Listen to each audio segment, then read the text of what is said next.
because if I was behind the lectern, you would see maybe the top of my eyes. But I just want to say welcome to everyone here to celebrate the opening of Metro 510 and what I call the rebirth of the St. Paul AME Church. And it means a lot that you would be here to share this special moment with us today. And just to kind of give you a feel, I'm going to give you a little bit of history, introduce our team, and then we are going to have afterwards a ribbon cutting, which is right out front here. And then you're welcome to make sure you do the time capsule and see our model. So again, I say welcome, and I just want to take a few minutes and give you the history of this very, very, very special church. It all started in 1870 when Thomas Warren walked from Brooksville to this corner at Harrison and Marion. And he then set up the mission here. And of course, there wasn't a church here at this point. It was called the Brush Harbor Mission. And he then started preaching here. And then in 1906, he laid the first cornerstone for this church. And it was complete in 1914. And what you see here today is exactly what was complete in 1914. And that's why we feel so special to be here, because when we first were looking at acquiring the church, we were concerned because it obviously had aged and it needed lots of repairs. But we were very fortunate that we were able to do that. But another part of the history that was here was the Harlem Academy. And Harlem Academy, if you don't know what that is, there's a sign right out front, and it tells about the history. It was the first public school for African Americans in Tampa. And it opened in 1886. And I feel fortunate because we have some alumni here, and I want you to raise your hands because right here is our alumni. Yes.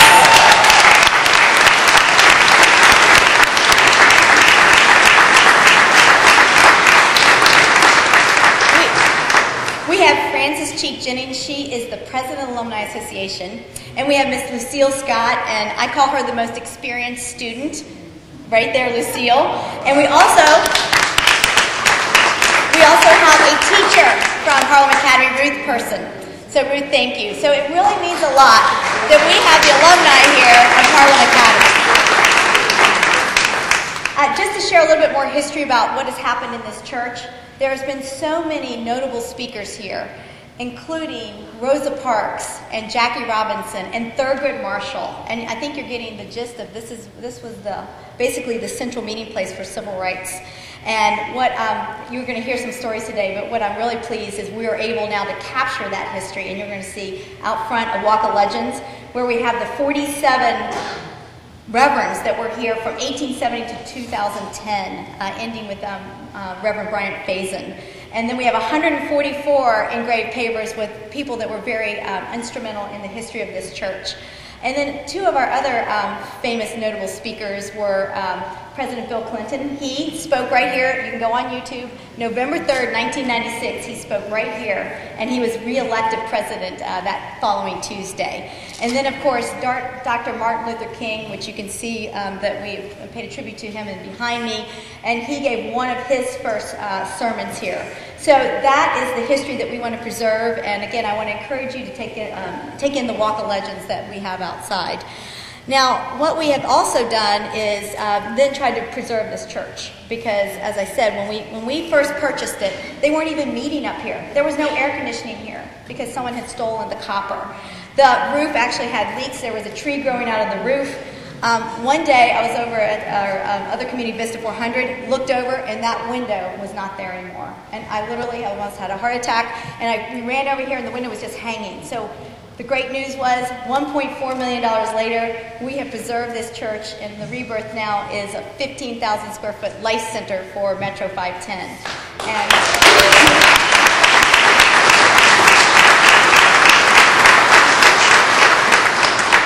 so I think that you see what we feel is really something that we feel so privileged to be a part of this church. And now I think you see that what we have to do is then start and really show how this church then interfaces with the first workforce housing community in downtown Tampa, which is 120 workforce housing apartment homes that now house people that otherwise were commuting over 30 minutes to work. And I think when you figure out that how do you bring all this together? Well, how do you bring this together? You got to have a team, and I say that team with a capital T. And I would say it first starts with the team that I am fortunate to work with at Sage Partners. And I'd just like to take a minute to, oh good, they're up here. Usually I can't find them in the audience, so thank you. First I want to introduce my partner, Todd Turner. Todd and I have had the good fortune of working together since 2004, and I remember when I first said in 2007 we were talking about maybe getting back into the affordable housing, workforce housing industry, and I said let's start a company. So the biggest thing, come up with the name, Sage Partners, and then the second thing was, well, we had bought a building on Swan, but it was a 1924 bungalow. It took 6 months to renovate, so we had to start on the floor of Todd's living room. And he graciously has always been patient with that. But Todd is responsible for all the general construction, as well as he runs all the numbers and pretty much just keeps me focused. He's the calming force in our office and the best partner I could imagine. So thank you, Todd. And then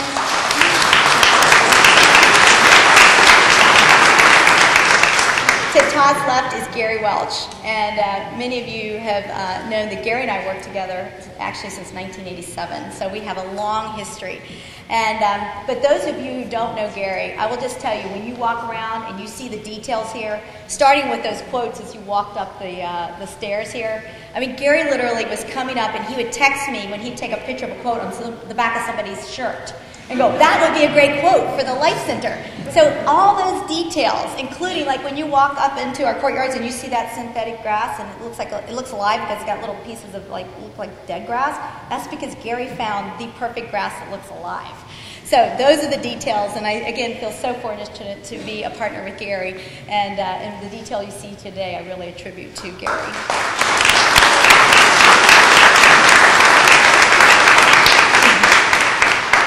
And then to Todd's right is Karen Boykins. Karen, I feel, again, is like the heart and soul, and she's been keeping this deal running. Like when I can't find out something, I just call Karen. And Karen is responsible for all the asset management in our CFO, so she's a numbers person and she's a people person, and she's been here basically 24/7 and watching all the things happen here as well as all of our lease-ups. So very, very happy to see Karen and have her as part of our team.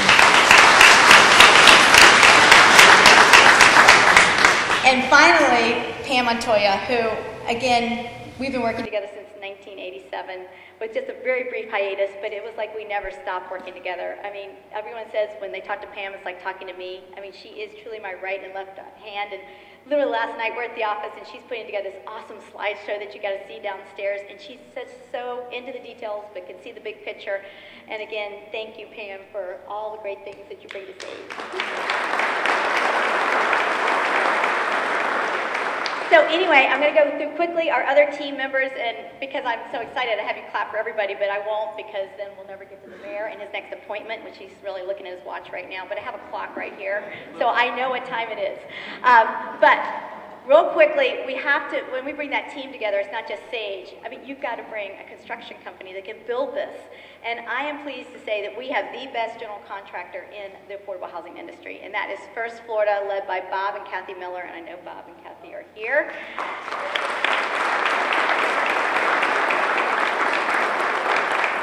And then it takes a design team. And, you know, this was a challenging site. You have a historic church, and you have basically less than an acre surrounding it, and we had come with a program to build 120 new units.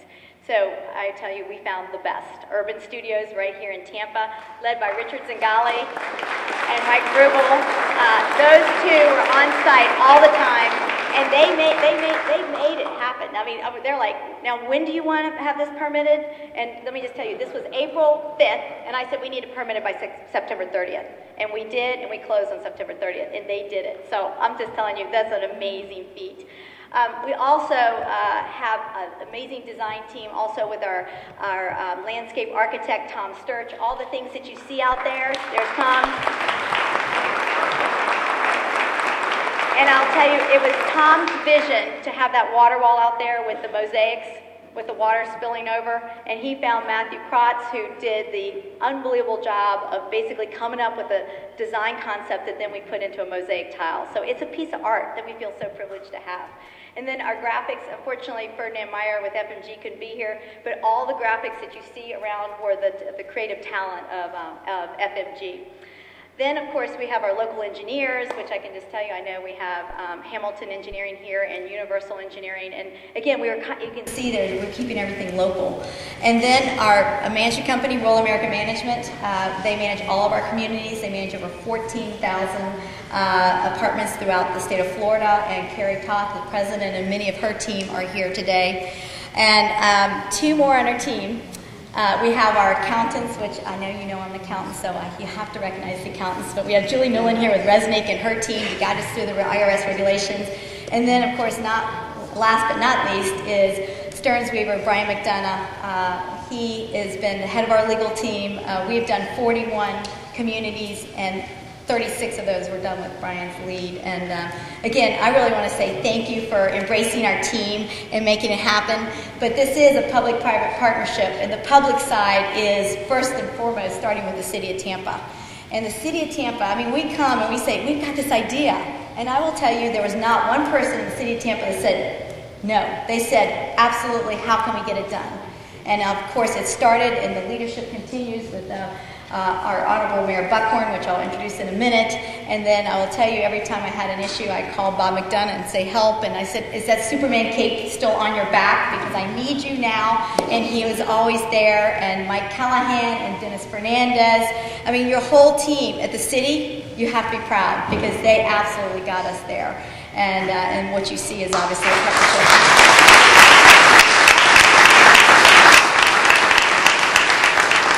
So without further ado, I want to introduce you to the Honorable Mayor Buckhorn. I can tell you how wonderful he is from the day he took his leadership role as the mayor of our city. He's been a visionary. And I didn't call him to say, do you want a tour? He called us and said, hey, I know what's going on at St. Paul AME. Can I come and tour this? So hopefully you're happy, Mayor, with what you see, because it was very different when you toured. But again, we feel so fortunate to have you as a visionary for the city of Tampa. And let me, without further ado, introduce you to Honorable Mayor Buckhorn.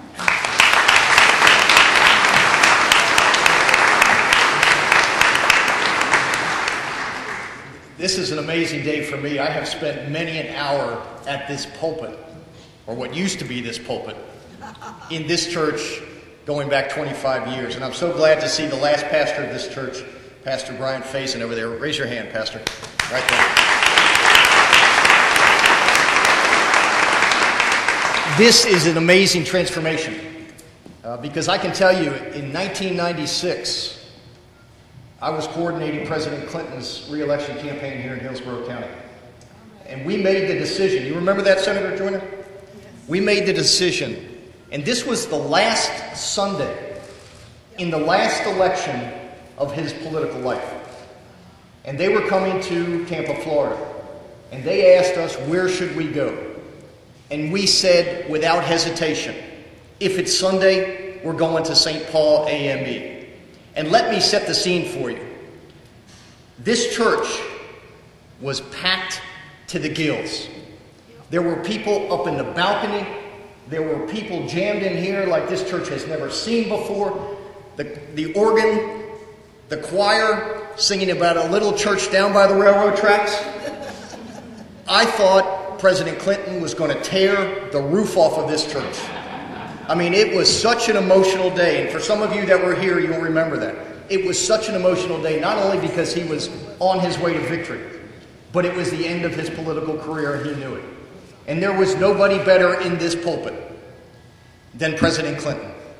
And so the message that he preached that day was a message of reconciliation. It was a message of hope. It was a message of inspiration, not just for this church or the people who belonged here, but for this country. And I will tell you, the history of this church, this building, in every nook and cranny, in every seam, in every brick, in every joint, talks of the history and the struggle of our African American community. And what this church represented is a bastion of light in a time of darkness can never be forgotten. And so, Deborah, for what you and your team have done to not only restore this icon to what it deserves and what its history requires, but equally as important to provide affordable housing for some of the folks who are in the shadows of their lives, perhaps. This building, this project, represents a turning of the page in this community, a turning of our great history. recognizing how far we have come. And Senator Joyner, you know, they said it wasn't going to be easy. Right, Pastor? But you know something? Not only God, but this community promised that we would never leave anybody behind. Thank you for not leaving this church behind. Thank you for recognizing its unique place in our history. Thank you for recognizing the struggles of our African American community. And thank you for giving housing and opportunities to those who need it most. Thank you, and God bless you.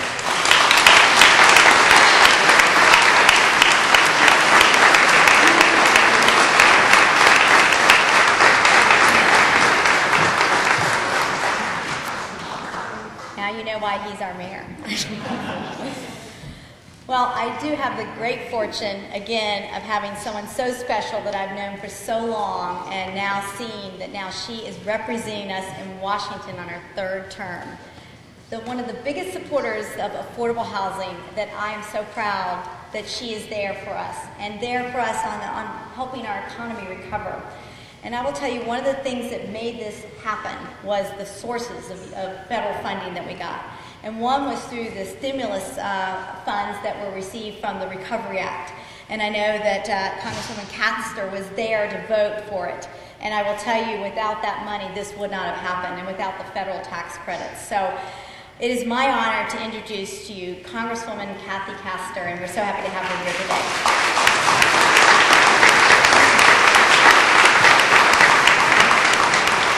Well, good morning, everyone. And Deborah and the entire Metro 510 team, this is absolutely fabulous. And the mayor was just great, wasn't he? I know he can't hear me anymore, but he has really hit the ground running. And I think now is capturing this spirit in the city of Tampa. He's just brought this renewed energy along with this great city council that has so much energy, and that's what our community needs right now. But I'm so proud of what you all have done here. A number of things. You have put the Recovery Act dollars to work just as they were intended, creating jobs. This investment of $6 million under the Recovery Act, the much maligned stimulus, right? So you'll hear some people say it doesn't work. It has worked right here at Metro 510 in the city of Tampa. Created over 600 jobs as part of this restoration and creating new apartments. You've constructed beautiful apartments here, just where we need them, close to where people work and their jobs. You know, if you've grown up here in Tampa, you've seen what's happened in the city. We kind of had a tough time decades ago, but it's back. The market may have taken a slight downturn now, but it's going to come roaring back, and this is such a wonderful place to live and work. But the restoration of the St. Paul AME is very special. And when you think of the historic figures that came through the church, Jackie Robinson and Thurgood Marshall, and now we know Bill Clinton, and the Dr. Reverend Martin Luther King. Thank God you all have stepped up and saved this church. You know, just a couple of weeks ago, they actually let us out a little bit early in Washington, and I had wanted to go down and see the new Martin Luther King Jr. Memorial. Has anyone been to the new memorial, the MLK Memorial in Washington? See one. And Arthenia was there to represent our community at the dedication. You have got to go. It is a beautiful, beautiful space. Picture yourself at the Lincoln Memorial, looking down the reflecting pool. And then if you head from the Lincoln Memorial towards the Jefferson Memorial, you'll wind up on the tidal basin, looking across at the Jefferson Memorial. And I was there at about 7 p.m. one night. I had taken a walk and the sun had just set, and it was a beautiful setting. And what you do is you walk through these two large stone sculptures, and you're not sure what you're going to see on the other side. But when you come out in between those sculptures, the way the artist constructed it, you have Dr. King coming out of a giant rock with a large quote that says, "Out of a mountain of despair, a stone of hope." And I think that's very symbolic of what you all have done here. In this community, in this church, you have put the resources to work to provide hope to people who need an affordable, safe, clean place to live. And for that, we are all grateful. So congratulations again to the entire Metro 510 team, and what a great day for all of us to celebrate. Thank you.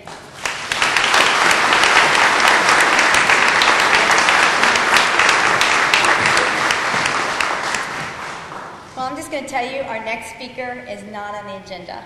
And I will tell you, one of the best surprises I've had today is when she walked in the door. And I'm not going to tell you who it is yet, but I'm just going to let you know that when I called and I was begging her office to come because I knew she had so many ties to this church, they said, no, she's got to go to the White House. And I said, okay, White House, I guess Trump's our grand opening.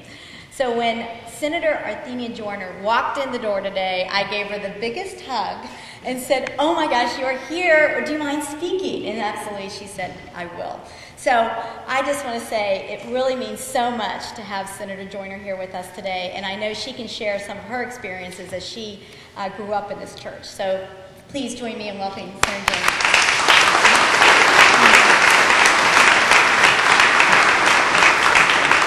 Good morning.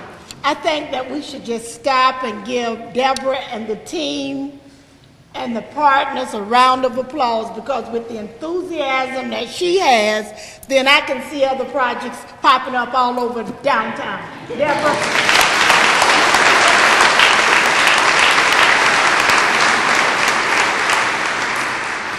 This facility, in my opinion, represents the utopia of public-private partnerships. It is incredible. I'm so happy to be here today to share in this momentous historic occasion.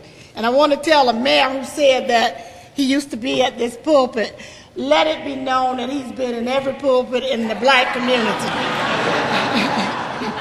for the last 25 years that I know about.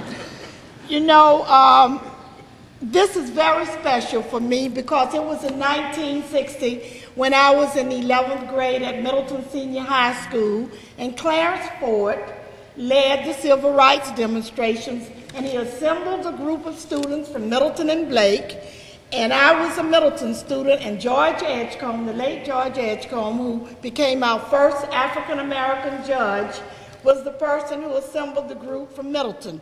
And he just said, we're going to take a trip and we got something to do. And he wouldn't tell me what it was. He said, you'll find out later. So later, when we got here, he said, I didn't tell you because you would have told the town and we didn't want everybody to know until we actually got there. But it was from here that we marched to Woolworths. Group of students demanding that they enjoy all of the rights and privileges of all of the people in this great country. And we didn't see it as a historic thing. I attended Greater Bethel Baptist Church with my family because my father's business, the Cotton Club, was 2 blocks from here on Central Avenue. So we ran between Greater Bethel and St. Paul, and Miss Scott was there when I was a kid at 5 years old at Greater Bethel, and so happy to be with you again today. And I had an opportunity to visit here often. You know, in addition to the persons named, Jesse Jackson spoke here, Benjamin Hook spoke here, and then there was Bob Saunders, Tampa's own Bob Saunders, who was over the student division of the NAACP. And so I learned a lot from Mr. Saunders. This combination of making this a workforce housing for people like teachers and firefighters and police officers to be able to enjoy the amenities of downtown, and at the same time preserving what I consider one of the most historic edifices of the black community and of Tampa. And I just want to thank all of you for all the work that has gone into this. The Sage Partners, Bank of America, who is always there when we need help. Encore, Bank of America, the program for businesses in the minority community and the awards that they give out every year. Bank of America has never, ever reneged on its obligation to this community. The Florida Housing Finance Corporation, and of course the city of Tampa. I just want you all to know that it's a great feeling for me and other members of the black community, because we have a passion and a feeling for this church that goes beyond what one could begin to measure, because this is where everything that was important in this community affecting the black community started. The giants of the civil rights movement met here, and then all of the people at every level of color, and joined by the majority community, because we didn't do it alone. It was the civil rights struggle has been a fight, but it's been a collaborative effort, and today represents the ultimate collaborative effort. Thank you.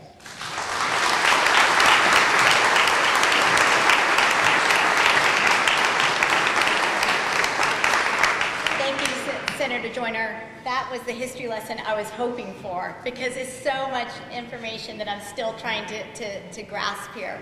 So I think it's so special that Senator Joyner could join us today. And our next person is another special person that could join us today, and that is Karen Jackson Sims. Karen is an ordained AME minister, and I found out this morning, I mean, I invited her because she works for HUD, and that's housing. But what I found out this morning is she's actually shared the pulpit up here. So that makes it even more special. So please give a warm welcome to Karen Jackson Sims.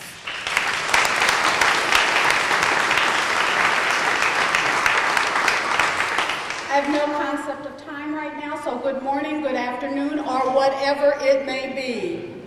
I wear dual hats today. Both hats I wear with great pride.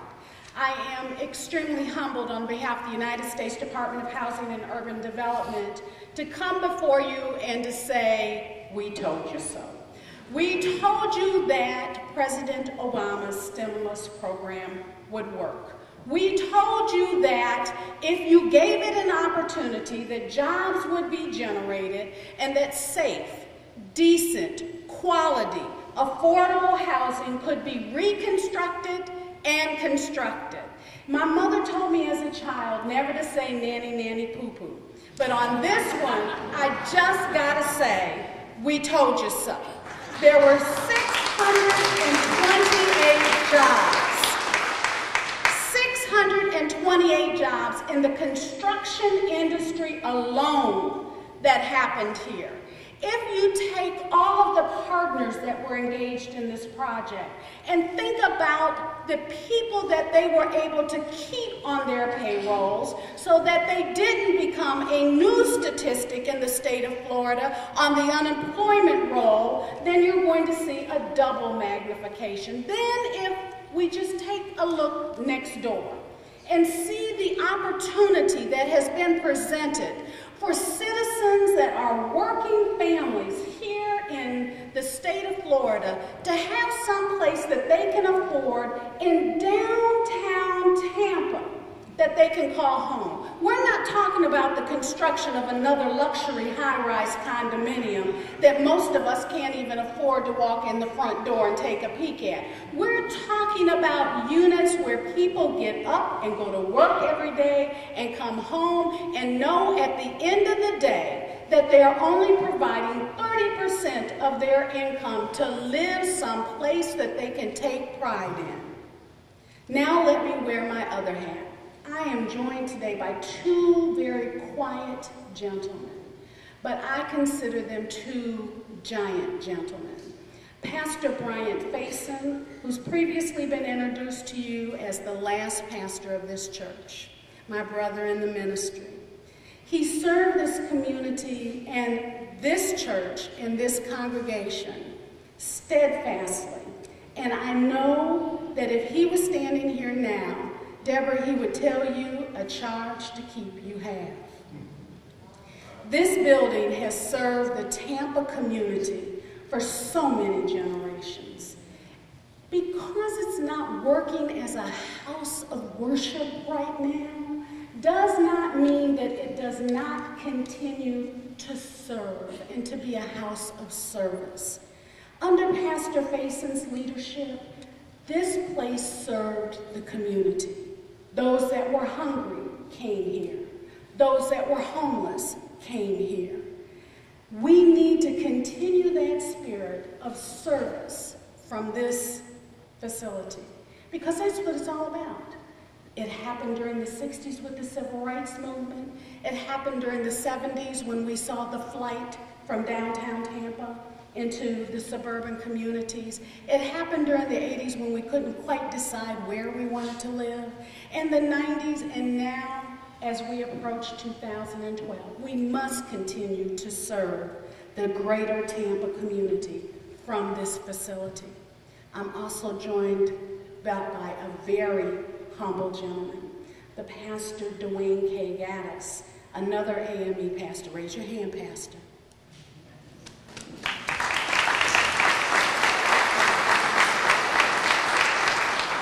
Deborah, I want you to know that these two gentlemen have stomped all over here. In fact, somewhere under this flooring, I know that they grooved their footprint into the concrete that used to be up here because they preached all over this place. But for them to come back today says that, Deborah, you will always be connected to the AME Church, that we will always be appreciative of what you've done and how you've restored this facility with the dignity that should be done, how you have not turned away from the history that is part of the city of Tampa, but have embraced that history, and how you're opening doors for the next generation to never forget on whose backs they stand. So I congratulate Deborah and her partners today, but most of all, Tampa, I congratulate you because you took that stimulus money and you used that stimulus money for the betterment of all humankind. Thank you.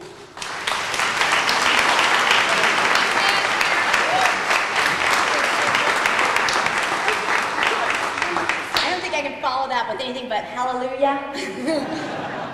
Thank you. And we do take the charge, and we take it very seriously, and we will continue to serve this community. And as we talk about community, we talk about, obviously, we've talked about the city of Tampa and how important they were to make this happen.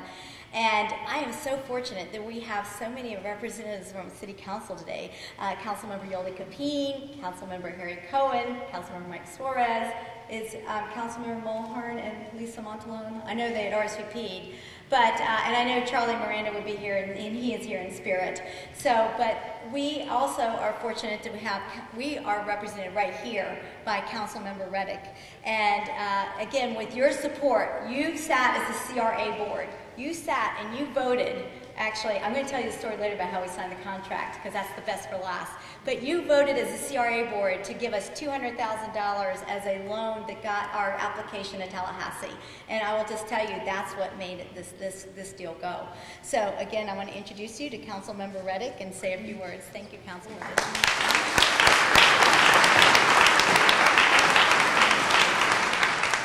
Thank you, and Deborah, you stole my thunder because it was my responsibility to introduce my colleagues, and now I'm left with not much to say.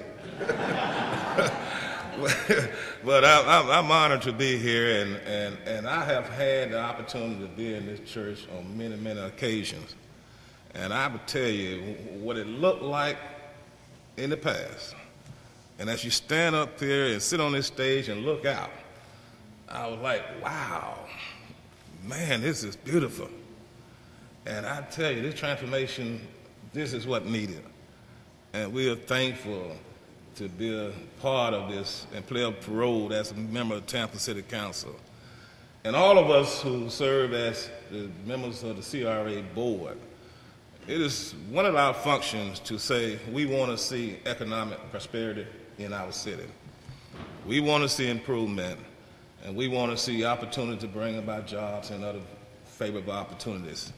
And this is proof that several members of that CRA board that also serve at the city council are doing their duty to represent this community and also doing what is right to bring about this type of change.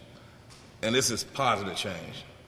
So when you see and hear all the other negative things about the CRA and the city council members, you can stand up here today and say, they did something positive. They made this possible. But I also want to say, this church, and when you talk about St. Paul, some of the most prominent African Americans in the city of Tampa attended this church.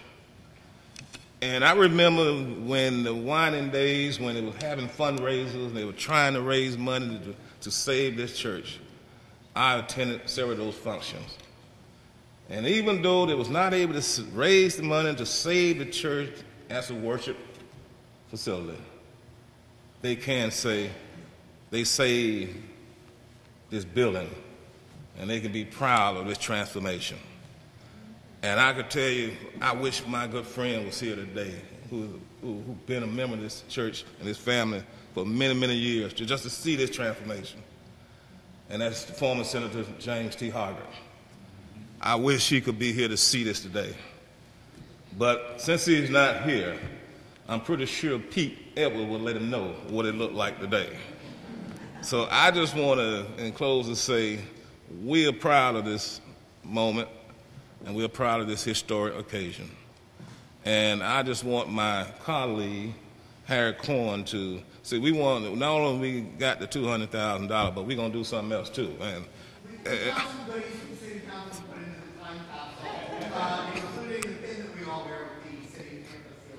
all right, see, that's something else you can say good about us too. Thank you.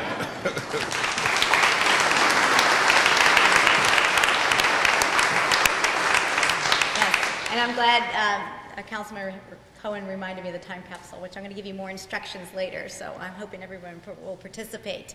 Now you can see we've been having lots of public partnership side on here, and we still have one more public side to go. So you can see how many sources of financing there were to make this a reality.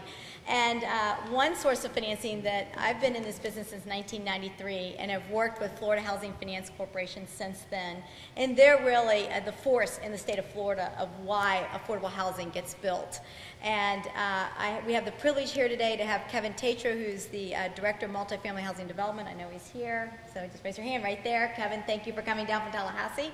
I've been telling him, like, every time I see him, you've got to see this. This one's a special one. And today we have the honor of having Cliff Hardy, who is a very dear friend of mine and also the Vice Chair of the Florida Housing Finance Corporation Board here today to say a few words. And I'm just so happy that Cliff can be part of our special occasion today. Cliff Hardy.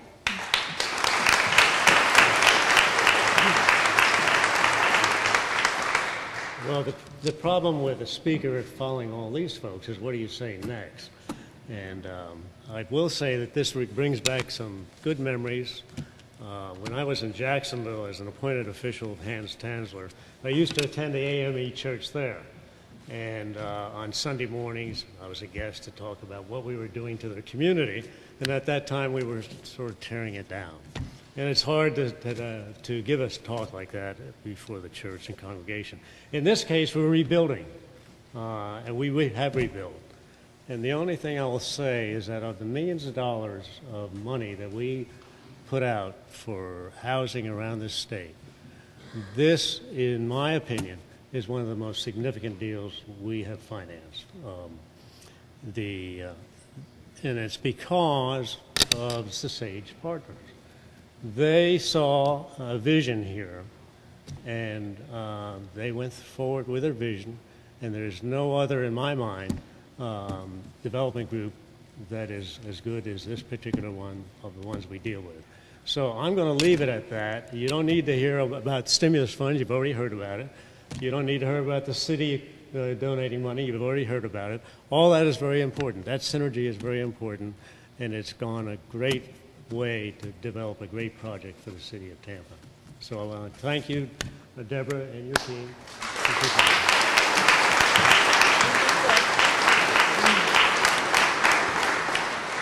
Well, Cliff. Again, it really means a lot to have, because Cliff remembers the first time I came to him in 1993 when we were first starting, and he goes, oh, okay, I'll see how that one works. So luckily we're here today to share all of our successes. So now you're seeing public partnerships, but you know what? This cannot be done without our private partner as well, and that is Bank of America. And I will tell you, this is the first time that we've been able to do a transaction with Bank of America where we've both had the debt and the equity. And so that is kind of scary in one part because, you know, you're really partners. And in the other side, it's like, you know, are they really going to be able to walk the talk? Are they going to make it as seamless as it sounds? Well, I can tell you, absolutely, Bank of America walks the talk. And I'm going to introduce you to Diane Ross, Senior Vice President, one of my very good friends. And she will introduce you all to Bank of America.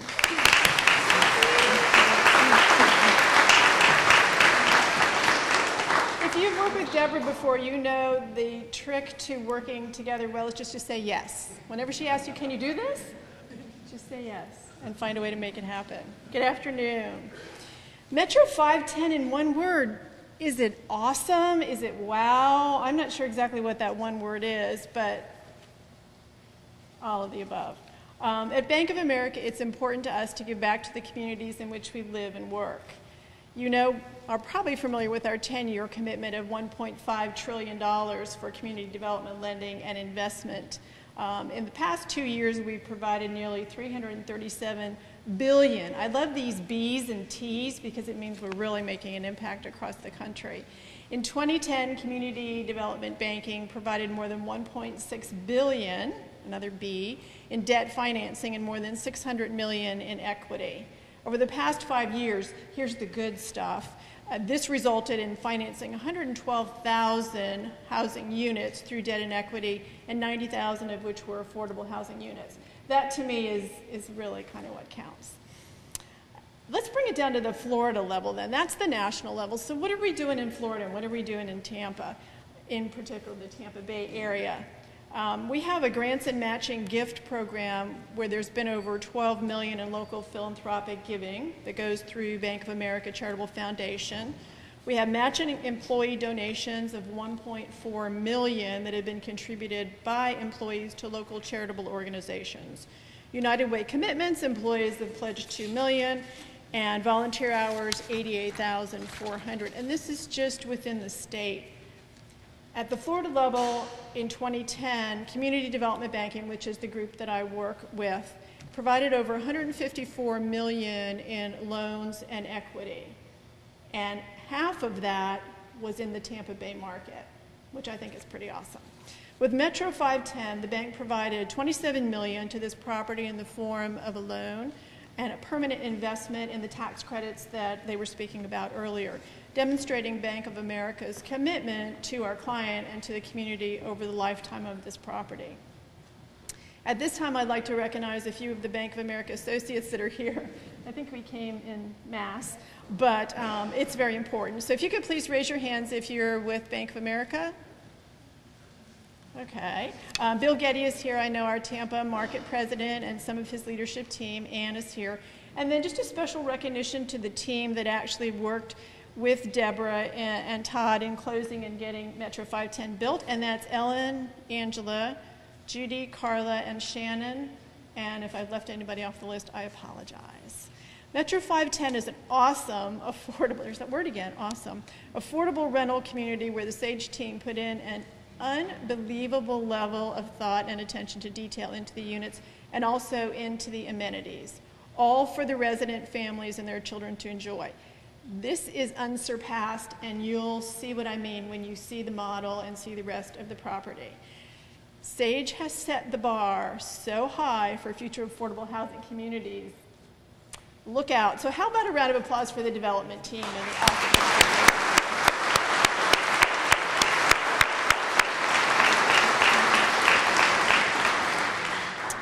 I want to thank Deborah, Todd, and the entire SAGE team, ladies, and Gary too, for giving Bank of America this opportunity to work with them to bring safe, affordable housing to the downtown Tampa market.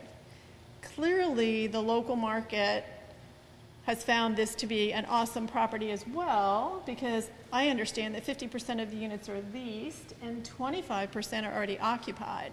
If I was on that leasing list, I'd want to move in as quickly as possible because it's just awesome.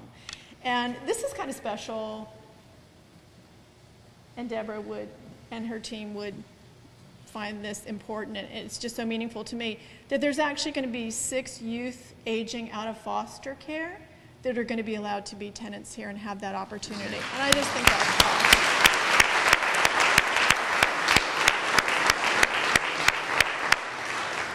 This is absolutely the best part of my job, playing a small part in bringing to fruition affordable housing communities like Metro 510 and seeing the looks of excitement, joy, and appreciation in the eyes of the residents as they move into their new homes.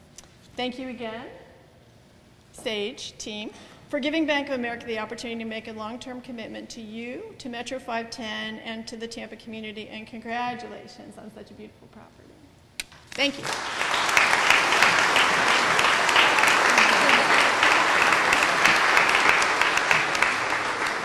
Just saying that we realize we all love to hug. I feel like it should be a group hug at this point because now you've seen our wonderful team. And I say one more story before I introduce our last speaker. And it's a story about how this all transpired. How did you get that church under contract? Well, it started with Harry Hedges, and Harry and I served together on the Housing Finance Authority. And I told Harry, I said, we're looking at basically getting the Methodist place, now Vista 400, on contract, and anything else downtown, and really cool to do an urban new construction. He goes, well, how about the church across the street? I go, St. Paul AME? He goes, yeah, and there's surrounded by a parking lot. And I mean, I literally could not imagine it. But he said, just let's set up a meeting. So he set up a meeting with Reverend Faison and Pete Edwards, and we went over, and I remember we met downstairs because couldn't meet upstairs. It was really hot that day. It was in July of 2010. And we started talking about what could happen here. And thank goodness that they believed in us enough to say, yes, we will take you on and give you that charge. And the other person I really wish could be here today, but I know he's looking down and he's here with us in spirit, is Willie Mason. And I will tell you, it was Willie who brought us really all together. And I'm happy to introduce, I think Marva and Willie's children are here today. Marva is Willie's wife. And Willie was the one, because I'll just tell you, we basically gave up on this deal. It was the day before, actually it was the night before that was doing the application in Tallahassee. And we just said, we got to stop working. Todd was working on putting together the application for Vista 400, and we said, we can't do this. Well, this night was actually I just still remember, my daughter's 18th birthday, and I kind of given up on getting this under contract, and Willie calls at 10 o'clock at night. He goes, I got the contract. I got it signed. Meet me in front of the church. So at 11:30 that night, the night before we were due in Tallahassee the next day, we signed the contract with Willie, Todd and I, on the hood of his truck. And I was like, I don't even know what we're doing at this point, because now we got to put an application together, but we did it.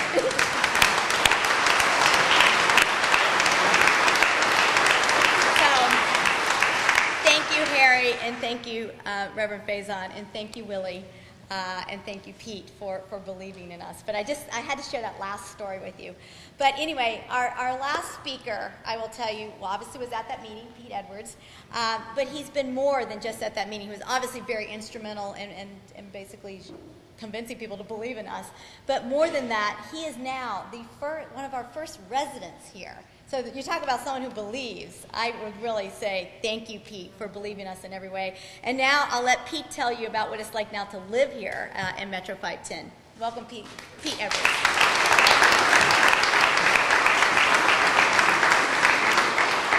I want to thank everybody. It's a little tough. I've been here at St. Paul from the day I was born. And I've seen it all come through here, every last bit of it. A lot of members that left because they fell out of favor one way or the other, but I stayed all the way to now. And it's paid off. I want to remind you that there's a saying that where there's no vision, the people will perish. That is true. But let me add this to it. Where there's no reminder of the past history, there's no stimulus or way we go from there. Dr. Martin Luther King, everybody now quotes him one way or the other. Behind you see, I have a dream. But perhaps his greatest work was in a book called Where Do We Go From Here? Sage partners with the church, all of us. We had a vision that the people from 1870 to now wanted to make sure that they stayed on this corner. Why is it so important? Because we're all God's children. Why is it so important to have this in next door where I live now? Because I remember the day I came in, and I'm a people watcher. From Debbie's staff to the property management staff to all the different variety of people seeking housing here.